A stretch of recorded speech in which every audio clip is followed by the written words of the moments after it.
how the consciousness of humanity changed in 2000 years, let's say from the time of Christ until now? I don't know. That's an interesting question. I'd have to ask them. And I haven't gone to them once in this interview. Often, I'm being asked to Can we do channel. that right now? I hear, yes, it has, but not the way you think. Humanity's created more disturbance than it knows. There was a time when things were seen in simpler terms, less so black and white than potential that could be realized. Now you look to science to answer your problems. You've forgotten the human heart. It's the human heart that will grow into itself in a higher way, not your technology, not your technology. Your technology holds a basis still in separation and what you believe should be in order to conquer the elements or conquer science. To understand that consciousness is simply being. You've always been being. And how you be operates at different levels of tone at different times.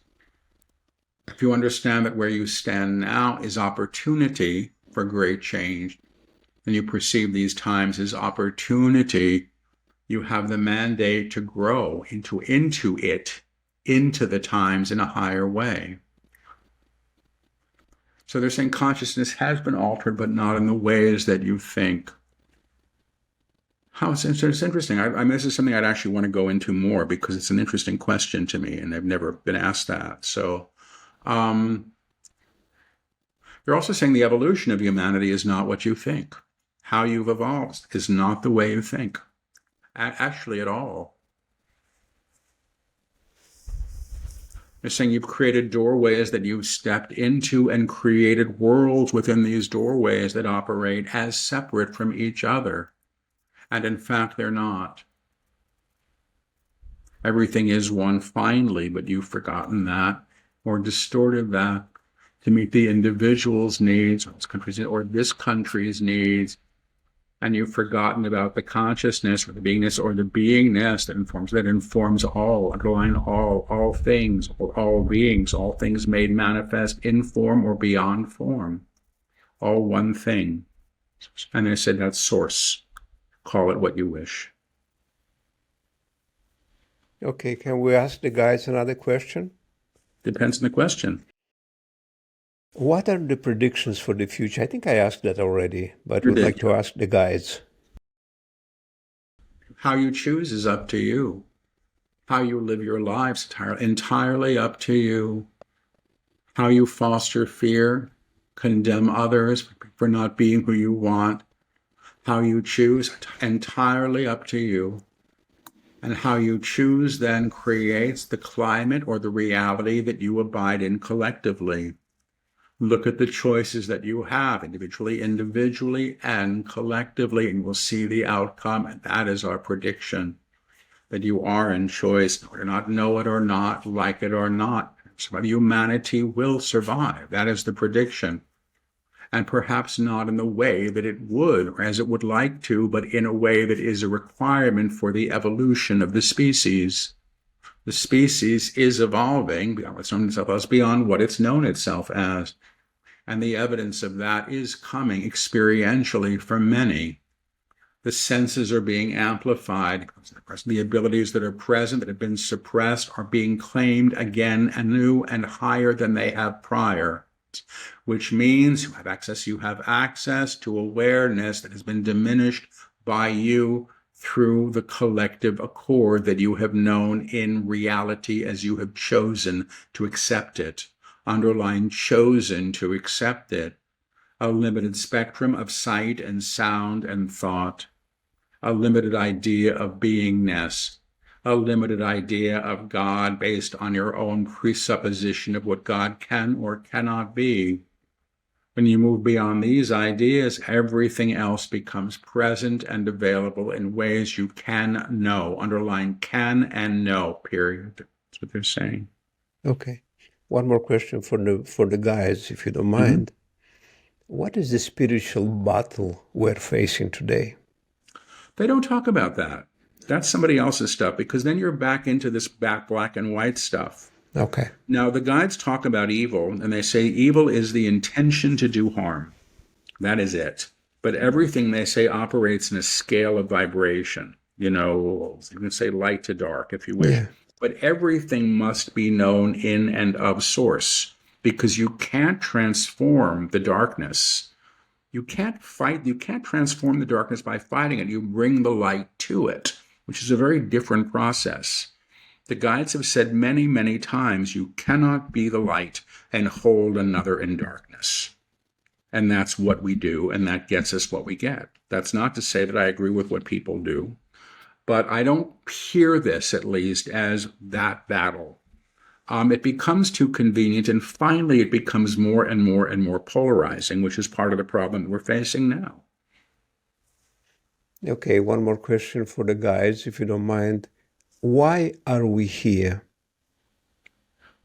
To remember who you are, finally. To remember who you are and have been and can be again, with your agreement, your alignment, and your willingness to learn, period. So how do you remember who you are? That's their teaching. You align to the monad or the divine self or the God within. That's the part of you that knows already. And then that becomes the instructor in some ways, and it carries you through that process. This is how I understand it. What the books talk about this, every one of them talks about this in one way or another. And I can only do this much justice to what's in the books. How did you become clairvoyant? What happened? Well, I think there were a series of events that happened. When I was 25 years old, I quit drinking and taking drugs, and I found that I was sensitive once the chemicals were out of my system. And I was opening up to a spiritual life, which was not expected by me, because I had been raised pretty much an atheist. And I heard that there was this thing happening. This was 1987, called the harmonic convergence, and people were going to be waking up. And I thought, well, if there is a God or something like a God, and I was beginning to think that perhaps there was, and one asked to be woken up, why would whatever this thing is say no? So I went up to the roof of my building the night before this event, and I tried to teach myself how to meditate. And I had an experience that people later said sounded like a spontaneous Kundalini awakening. I don't know. And for all I know, I was just hyperventilating, but it was energy moving through my body and out through the top of my head. And it was something for me. It was a very tangible experience. And then I began seeing little lights around people shortly thereafter. So that was the beginning of it. And I didn't know what was going on, really. And just little white lights would flash around people, sometimes blue. And I ended up studying energy healing as a way to get a context of what I was beginning to experience. Somebody said, go see this person, so I did. And I found that when I was working with people, I began to feel in my own body what was going on in theirs, which was clairsentience, which I also didn't know about. And I began to hear for them, which was the beginning of clairaudience, which is the primary skill that I work with when I'm channeling. So it was a process, but it began at 25, and it's really still ongoing. I don't think I'm finished yet.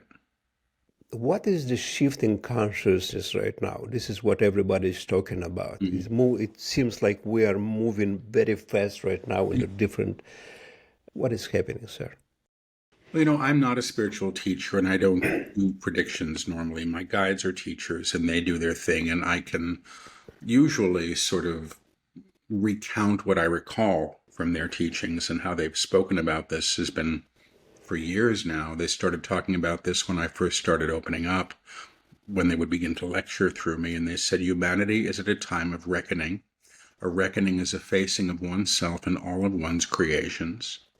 And everything that's been created in fear needs to be reclaimed in a higher way. So they're talking about a shift in vibration and consciousness that's going on, which implies that we're actually having to face our crap and face the things that we've been party to collectively that are born in fear or supported by fear. And fear comes under a lot of different names, greed and tyranny and brutalism, all of these things, or brutality, all of these things. So, I think we're in the thick of it, and maybe not even the thick of it, maybe just the beginning of it. But they've talked about this, and they spoke about this recently. They said, imagine that there is a field that's on fire, and all you see is the smoke, and you rise above that to see what's beyond it. And we're actually being invited or called, and they say humanity has chosen this at a collective level to do this, to rise to a higher level of vibration. And they say, actually, we have to do this if we intend to survive as a species. So the collective soul, if you want to say that, of humanity is saying, yeah, we're not able to continue on as we have, because if we do, we now have the means to exterminate ourselves and everything else. So, yeah, it's very funny to me because they've been talking about this for a long time. And it increased in urgency in 2019. And then since 2020, it's been nonstop. And they've been very, very accurate when they've sort of assessed where we were going. About a year and a half ago, 2 years ago, they began to talk about a complete disruption and breakdown in political systems, economic system, medical systems, educational systems. I would think, this is crazy. It doesn't make any sense to me. And in some ways, we're actually seeing this happening. But they're saying that if you have a building where the bricks have been cemented with fear, the building may not stand. The bricks can be used in some other way. And they talk about an elevation of consciousness and vibration. They use the phrase or the name, the upper room. They talk about the upper room as a level or an octave of vibration. They say the common field, which is reality as we understand reality, is an octave of vibration, a series of notes low to high. And they say any piece of music can be transposed to be sung in a higher octave. And the process we are undergoing now is actually a process of transposition, or being sung in a higher octave. And they say this higher octave doesn't hold the mandate of fear or separation, which is what we've been inured with and we've been replicating because we don't know what else to do for thousands and thousands of years. So this shift in consciousness is due to the rise in technology and the internet, or is vice versa because of No, they've never talked about that. I think what the internet has done is create a possibility where everything can be known by everybody in one moment. So they said what we went through with COVID was an event that was a collective world event, which we haven't really had before in the same way, where everybody was having an experience and a shared idea of what was going on. So they don't talk a lot about technology. That's not their teaching. My God, still talk about radios and Morse code. I mean, that's their language. When I get them, they say that the language of science is transitional. And they use the language of music, they say, because it's not. So what we would call something now through our science in 200 years ago would be known as something completely different because we don't have access to the full picture yet. Just as 200 years ago, we didn't have the same language or understandings that perhaps we do today. This is book number 14, you just finished it? Just finished dictating that. Book number 13 is coming out in January. Okay. 14 I just delivered to the publisher. So these books are being dictated by your guides? Mm-hmm. They're all spoken. The first couple of books, 3 books perhaps, I was on the phone with somebody with a recorder on the arm of my chair. And then I would transcribe the recorders from the CDs. And that was it. That was the book. In the last number of years, I think after the 4th book or so, they began dictating everything before students. So they're spoken books. They're then, the videotapes of the channelings are then sent to a transcription service. They're then proofread by somebody who can do it carefully against the recordings. I'll do it again at the very end when I do the audio book. Normally, that's the first time I actually even read this stuff. I can't read it while I'm channeling it. I almost don't want to know. So, yeah, there's no writing involved at all. The fact that the books read as well as they do, given the fact that they're not written, they're spoken, is still fascinating to me. And the fact that in any book, there's probably maybe 3 or so errors in speech that are corrected, or 3 words that are corrected in an entire book of thousands and thousands of words. There was one in the last book that I know of. I said erection, and the guides corrected me and said the word was election with an L, which is a normal stumbling because you Yeah. hear the word and you say what you're hearing. So those are the only things that get corrected in the books. Other than that, it's as they're written, and that includes perhaps a run-on sentence or something that doesn't quite make sense. The guides used to speak so quickly in dictation, so fast. There's lots of recordings of me doing this that are up online and available, but sometimes it's a mile a minute, and I was just barely keeping up with the dictation. For many years, I had a process of whispering the words as they would come and then repeating them. So I would say everything twice. This went on for, 20 years or something. Um, and recently, like in April this last year, I began just doing it directly without the repetition. So the process has changed, but in the old days, the speed of the dictation was so quick that all I could do was try to get the words out as the next phrase was coming. That was how I worked. Yeah. Well, I've been writing a book. I wrote a book. It Mm-hmm. took me 3 years. Mm-hmm. And I got to fix every single letter and then come back and do that. Yeah. Oh my gosh. It's much easier for you, you just it just Well, goes. channel books are easy for me. Yeah. I mean, they're scary because it's like standing on a diving board every time and jumping off and hoping that there's water in the pool. It's still that way because I don't know what's going to happen. But I'm writing my own book for the first time now, which is my story. And that's totally different. And the same thing you're talking about. I had been a writer when I was a young man, and I had the worst case of writer's block of anybody I've ever met in my life. So the irony to me, this last book took 20 days of sittings, all in front of audience. It was done in the UK, it was done in Italy, and it was done in the US in front of different groups of students and some online as well. But it was 20 days and it was done. And I was so happy that it was done, I can't tell you. And that's kind of on average. Sometimes 30 days, I think, would be the most. I spoke recently to Neil Donald Walsh, Conversations with God, Yeah. and he says the same thing. It takes him about 3 weeks. Probably Mm-hmm. he gets at dictations as well. It just Probably. goes through him. First time when I heard about channeling, I heard this audio book. I was listening it in my car. Seth Speaks. Yeah. Yeah, as a long one. I was like, oh my Mm-hmm. gosh, what's here? But I was so curious and Mm-hmm. so enchanted and all that. I couldn't understand nothing over there, but it was so amazing to listen.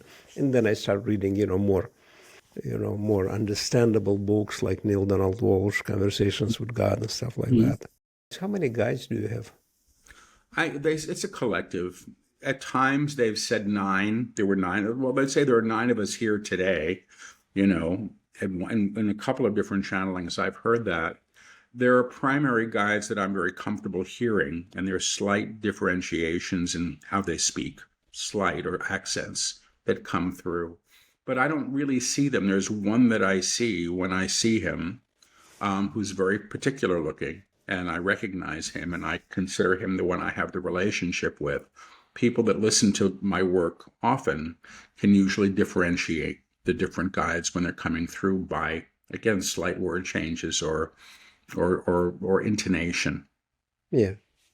So everybody has guides, spiritual guides. I believe they do, but I believe they do because that's what I'm hearing in general. The guides that I work with that are my teachers or the teachers that work through me, I don't think of them as my personal guides. They're not the ones helping me with a shopping list or helping me to choose this or that.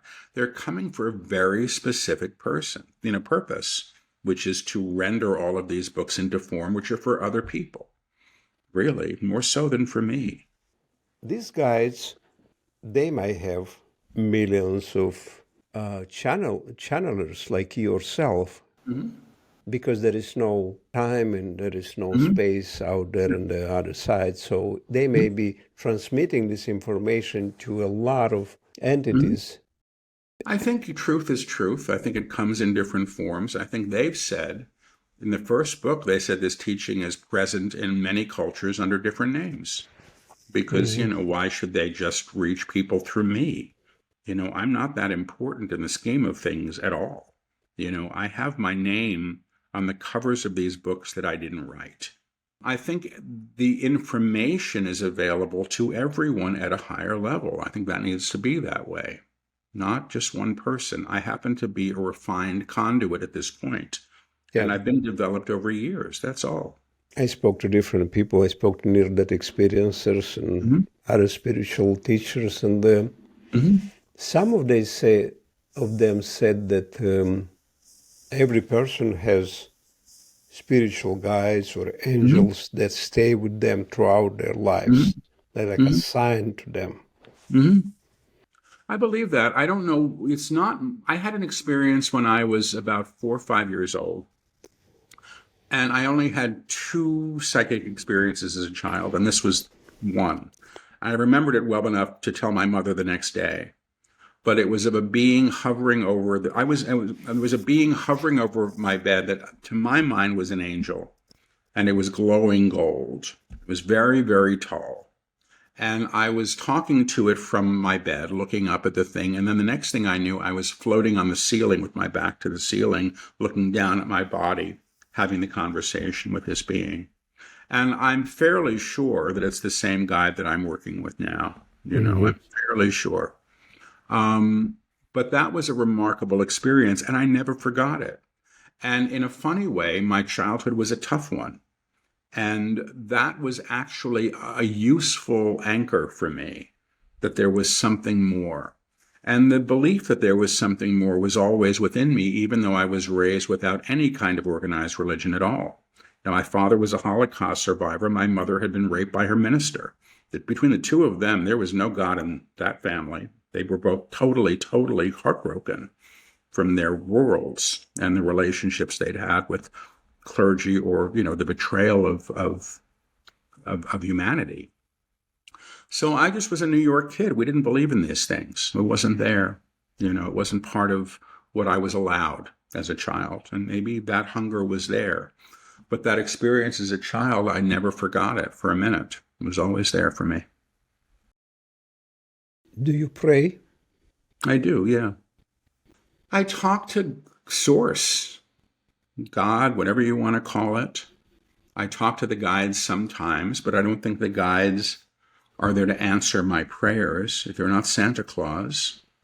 But prayer, for me, is moving into the heart center and then having a kind of communion or honest communication. That's really what it is. It's a kind of communion. And I was a 12-step person when I was young. That's how I got well. And I was given permission to pray for that. I thought it was for stupid people, so I didn't bother with it, But I found it incredibly useful, and I also found out that it worked, which was really crazy, even if what was being changed was my relationship to things.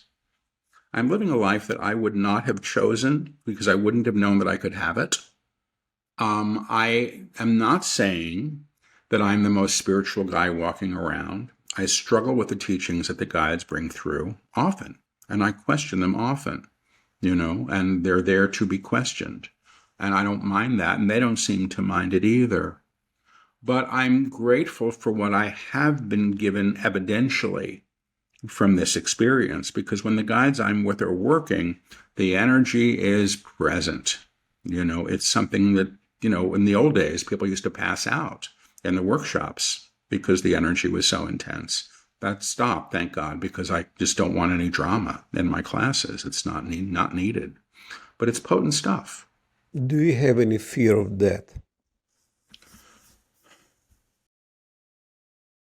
Not as I did. I've been given enough evidence. I don't talk to dead people. That's not my work. There are a lot of spiritual mediums that do that. I'm a medium for the living, which is an odd thing. So if your mother's on the other side, I probably won't hear her. But if she's 2 towns away, I can tune into her like a radio, and I can often hear her. And that's a lot of the work that I do with people. I can sort of like a switchboard, I can plug into different people. When they still have a body, I can get them. Occasionally they'll come through. Or if there's somebody who's gone on the other side, I will tune to them and experience them as they were when they did have the body, to read the dynamic that existed between the person who's still living. But a few times, and it actually happened recently again, I've tuned into people and experienced their crossing over through them, what it was like for them. And it's astonishing. It's an astonishing feeling. It was an experience of total wonder. It's the only way that I can describe it. And moving. And I don't cry easily, but that nearly moved me to tears, or maybe it did. So that a lot of the fear has dissipated around this.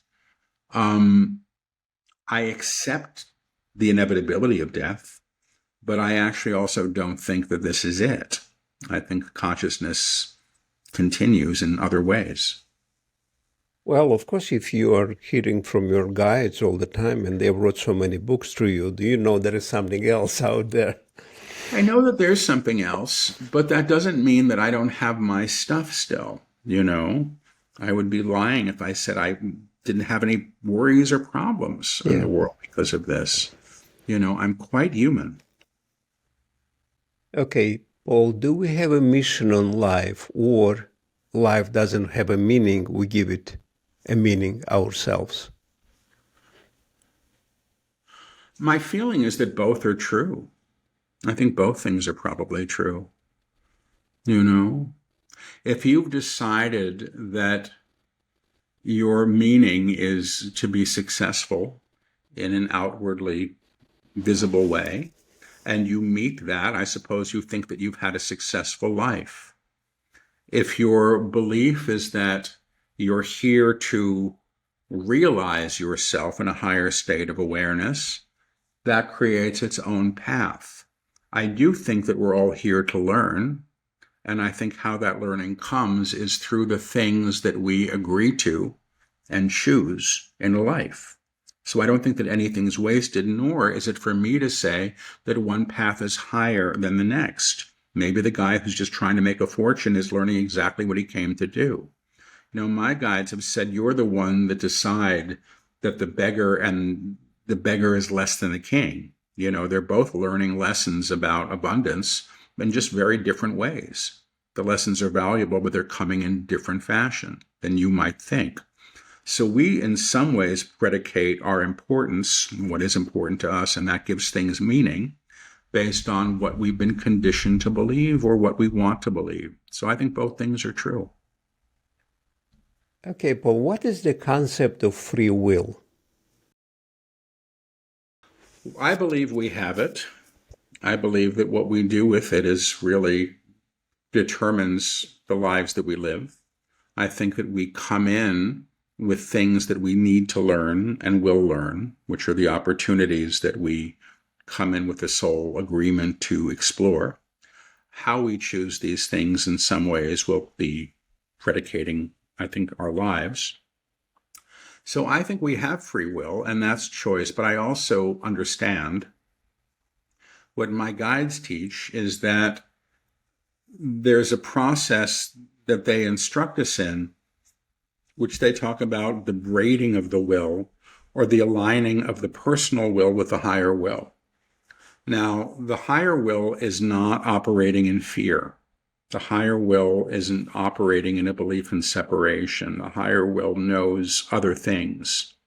The personality self, such as it is, and there's nothing wrong with it, we all have one, has been reared or raised in a field of distortion or separation. So imagine, the guides I work with say that, we're born into this field which is polluted by fear. And we see that everywhere, and it informs everything, and we're choosing from it. And they say again and again and again, the action of fear is to claim more fear. And they say, look at the last choice you made because you were afraid, and see what it got you. And you will likely see you got more of the same. So one of the simplest things that they teach, and this is an exercise in free will, is not to choose in fear. Just don't make that choice. Choose the higher. Choose the higher. Because really, the fear has its own trajectory as a choice. War is an outpicturing of fear. And the guides say we've been at war for so long that we can't imagine being without it, which is why we always have it. We replicate the old. And fear, they say, doesn't ascend. Fear isn't wise. It perpetuates itself at the level of cancer. So you move to the higher level of choice, the higher level of vibration, you begin to have other outcomes that don't hold separation or fear as its basis. Do your guides have any predictions for the future of the humanity? I mean, they say we're going to make it and that it's not going to be easy. I don't get that this is an easy passage that we're in right now. I don't get that there's going to be one moment where everybody drops their fear and goes, oh my God, we're all awakened. I've never really gotten that. I think it's a process. I think people are coming forward now energetically, and this isn't about teachers or people that have influence in the world. But I think what they say is that when one begins to align at the level that they teach, they call it the upper room, at that level of vibration, however you get there and through any discipline or teaching, the energetic bodies that you have become conduits for lifting. Everything happens in co-resonance. So you can actually lift consciousness or lift the manifest plane to a level of vibration that you are in accord to. That doesn't happen through perpetuating the old. It comes from rising to the new, or rising to the higher. So if you think of looking at the difference from the view of the basement window, from the one on the 20th floor, you look out the window at the 20th floor and you can lift what you see to that level of vibration to you. You can't really do that when you're still rolling around in the basement. So that's the teaching. So I don't think we're in for an easy time, but I hear that this is necessary and part of a process that we're engaging in. Beyond the specifics, I'm not going to get into the future predictions that people like because, I've done it. And when I do it, then it becomes all about that. I think once they said it would take, this wasn't too long ago, 4 generations, they said, before we really begin to see the change in consciousness and humanity in a realized state. And that those being born now are coming with this capacity. And that's something that needs to be supported. Can we talk about your book, your latest book? You finished it right now, or it's been in the process? The book that I'm writing right now is my memoir, which I have to get back to. I took a break from it unintentionally because the guides wanted to deliver a whole other book, and they did over, a month and a half tour. That book is called The Upper Room, Becoming the Divine Self, and that'll be out, I'm assuming, next year. The book that's coming out next is called Divine Union, and that should be out in January. There's an Italian publisher still, I think. I don't know if they're doing this book or not yet. So yeah, I mean, this is the stuff that, they're talking about is consistent. And there's a lot of channeling that I've done or they've done through me online on YouTube. We put lectures up all the time. They're available to people if people are curious. The recent ones are probably from the current books because those are often the lectures that are shareable because they're so concise. Okay, and what's the website where people can find more about you, about your work? Just my name. It's paulselig.com. Okay. What's your definition of freedom? Well, I mean, I would say choice. The guides use it. They wrote a book called The Book of Freedom, which is actually all about this. And one of the claims they make in their attunements, and they work with energetic attunements, is the claim, I am free, I am free, I am free. And they say that's actually invoked at the level of the divine self. There you go. The level of the divine self, because the divine self is always free. It's actually not limited by what we think of. It's not limited by time and space.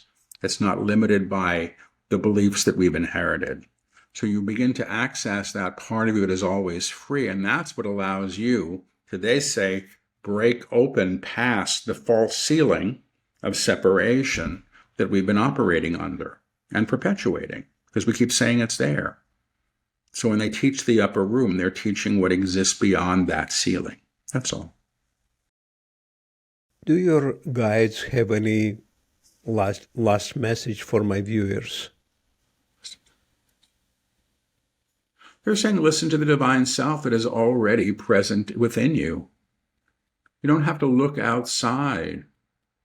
Go to the divine self that speaks through the heart and honor it and be taught by it and allow its instruction to claim you. So you will be supported by this. There's no confusion there. Confusion is a mental construct. The monad or the divine self, God within, or the God within you is already present and seeking your recognition and aligning to it so that it can escort you on this journey, period. I think I asked everything. Maybe I forgot a lot of stuff, but it's okay. Do you believe in reincarnation? I do. A very short answer.